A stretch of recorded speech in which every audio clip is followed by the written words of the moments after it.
seorang murid Yesus yang terkenal dengan ketidakpercayaannya akan kebangkitan Yesus sebelum ia menyaksikannya secara langsung. Siapakah Thomas?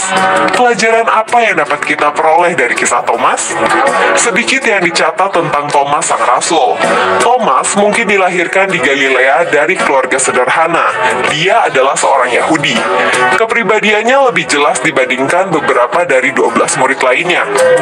Nama Thomas berasal dari bahasa Yunani koine, diturunkan dari bahasa Aram atau bahasa Suryani klasik, yaitu Toma, dengan kesetaraan dalam bahasa Ibrani Theom, yang artinya kembar, atau dalam bahasa Inggris, twin. Istilah yang setara dengan kembar dalam bahasa Yunani yang juga disebutkan dalam Perjanjian Baru, yaitu dalam Injil Yohanes, adalah Didimus. Tidak jelas siapa nama kembaran Thomas, namun tradisi Syria dan Mesir menyebut namanya adalah Yudas, namun Alkitab tidak mencatat kisah itu. Demikian juga dengan pertama kali pemanggilan Thomas sebagai murid Tuhan Yesus. Tidak dijelaskan kapan hal itu terjadi atau apa pekerjaannya sebelum ia menjadi murid Yesus. Namun, setelah kematian Tuhan Yesus, Thomas bersama 6 murid lainnya pergi ke Danau Tiberias untuk menangkap ikan.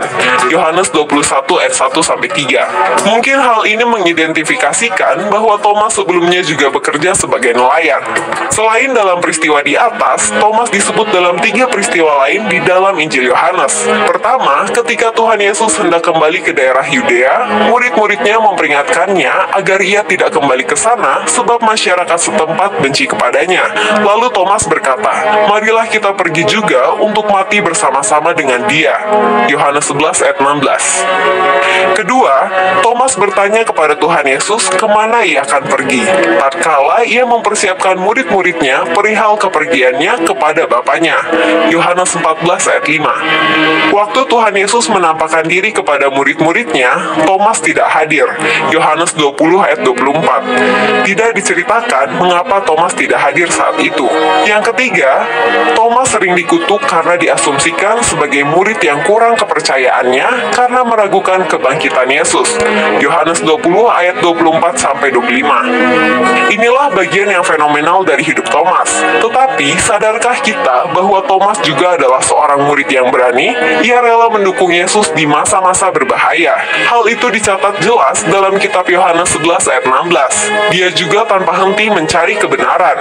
Seperti anak yang ingin tahu, dia terus-menerus mengajukan pertanyaan kepada Yesus. Yohanes 14 ayat 5. Thomas juga tercatat sebagai salah satu murid yang lantang mengakui ketuhanan Yesus. Perkataannya berbunyi, "Tuhanku dan Allahku" adalah pernyataan paling jelas tentang keilahian Yesus dalam kitab suci. Yohanes 20 ayat 28.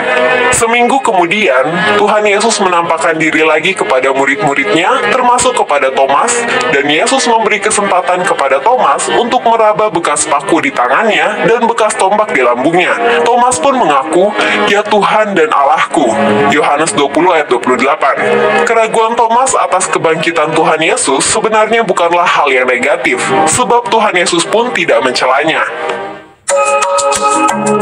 Menurut catatan bapak-bapak gereja, Thomas yang merupakan salah satu dari 12 rasul Tuhan melakukan penyebaran Injil ke wilayah timur, daerah Persia dan India, di luar perbatasan Kekaisaran Romawi. Pada tanggal 27 September 2006, Paus Benedict XVI mengatakan bahwa tradisi kuno menyebutkan bahwa Thomas mula-mula mengabarkan Injil di Suriah dan Persia menurut Eusebius dari Caesarea Ecclesiastical History 3. Kemudian meneruskan ke India Barat menurut Acts of Thomas 1-2.